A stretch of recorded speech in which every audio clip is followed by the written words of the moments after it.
Գագիկ Ծառուկյանի նկատմամբ այս հարձակումները մի քանի մակարդակով է իրականացվել։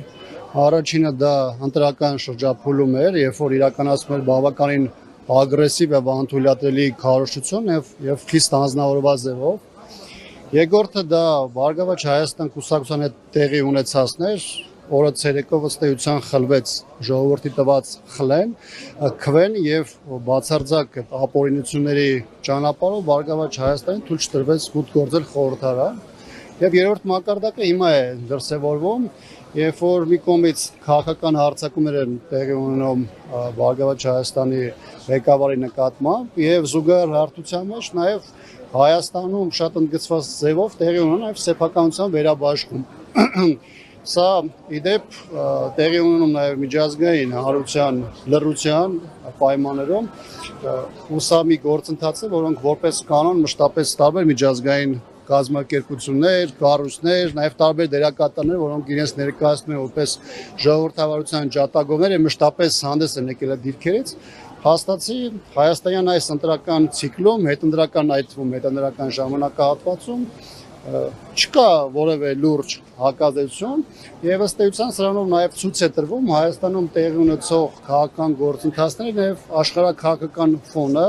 եւ շահագրգռվածությունը կոնկրետ դերակատարների։ Ես կարծում եմ, որ սա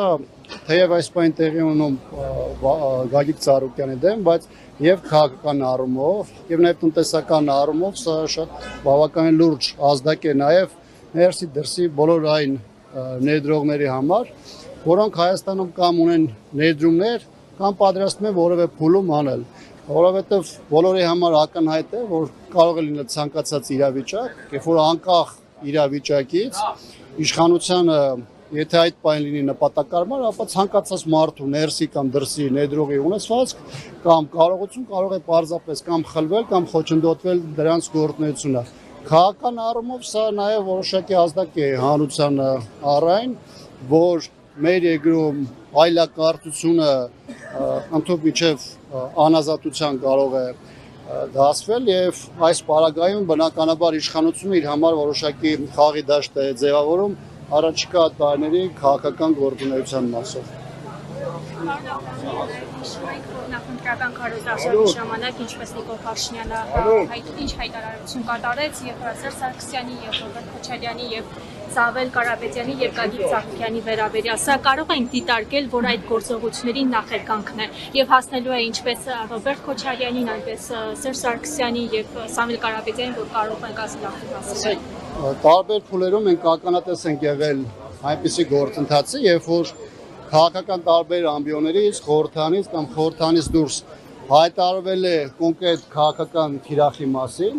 իրավապահ համակարգը հրապարակային հանձնարարություն է ստացել քաղաքական իշխանությունից եւ անցել է առաջ։ Նաեւ սրանով պայմանավորված է դուք քվարկեցիք մարդկանց, որոնք տարբեր քրեական գործերով անցնում են, Զավել Կարապետյանը այս պահին նաեւ սահմանափակումներով տնային կալանքի ռեժիմում է, Սերժ Սարգսյանի նկատմամբ անընդհատ քրեական գործեր են հարուցում, Ռոբերտ Քոչարյանի նկատմամբ քաղաքական հետապնդումները շարունակվում են, այսինքն այն ինչ որ դուք ասում եք, դրանք այդ process-ներ են, որոնք ոչ միայն դրանց անոնսը արվել է, ոչ միայն իրավապահ դատաիրավական համակարգին այդ քաղաքական հանձնարարությունը իջեցվել են, այլ process-ները գնում են։ Դրանք ինչ դրսևորումներ կստանան, ինչ սրություններ կստանան,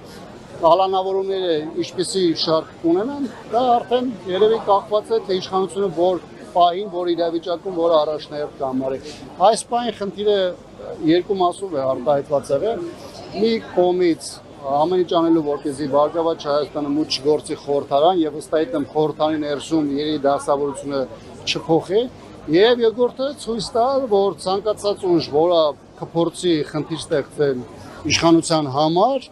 նա այս տեսանկյունից շակերտավոր առումով կպաշտվի։ Անկախ նրանից թե այդ մարդը ով է, ինչ վաստակ ունի կամ ինչպիսի գործունեություն է ծավալում։ Ընդդիմությունը իշխանության համար ինչ խնդիր է լուծում եւ արդյոք Նիկոլ Փաշինյանը ուղիղ հայտարարել էր, ինչ էր արվում այս իրավիճակը կանխարգելելու համար, որտեվ անընդհատ պայքար է գնում Նիկոլ Փաշինյանի արածները, ասենք հետևանքների դեմ եւ որևէ կանխարգելիչ գործողություն չի արվում։ Կամ եթե գործ է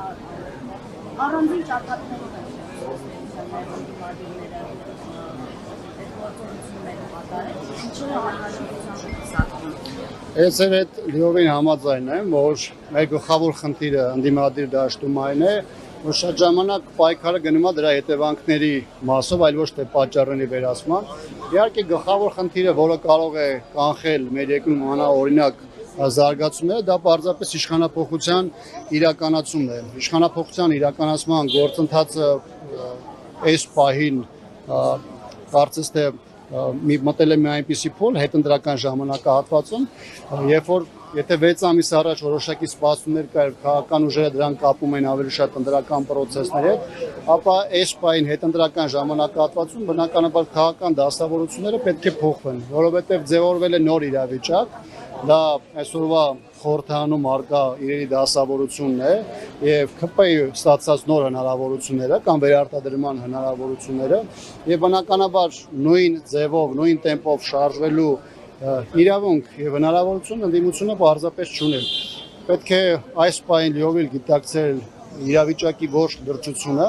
հասկանալ թե ինչպես է շարժվելու, հասկանալ թե որ հարթակներում որտեղ եւ ինչ կարող է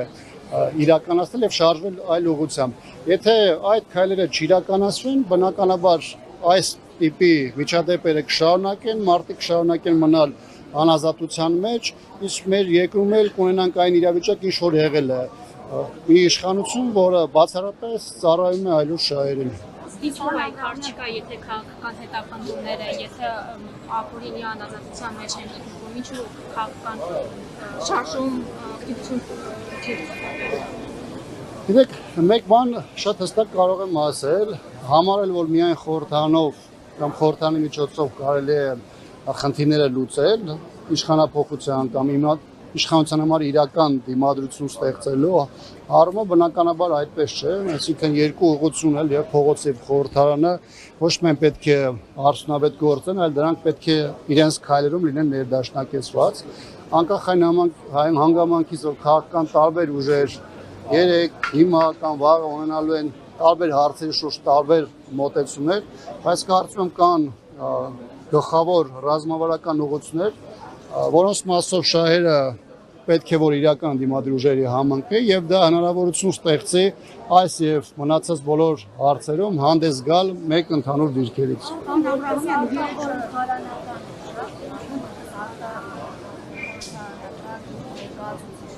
Ինչ եք անելու, այսինքն այսպես դուք եք գալու հետևանքների դեմ պայքարելու թե որպես արտախորհրդարանական ուժ նաև ձեր օրակարգն եք ունենալու, որտեղ հիմա կարծես թե ավելի ազատ եք նաև փողոցային պայքարի համար։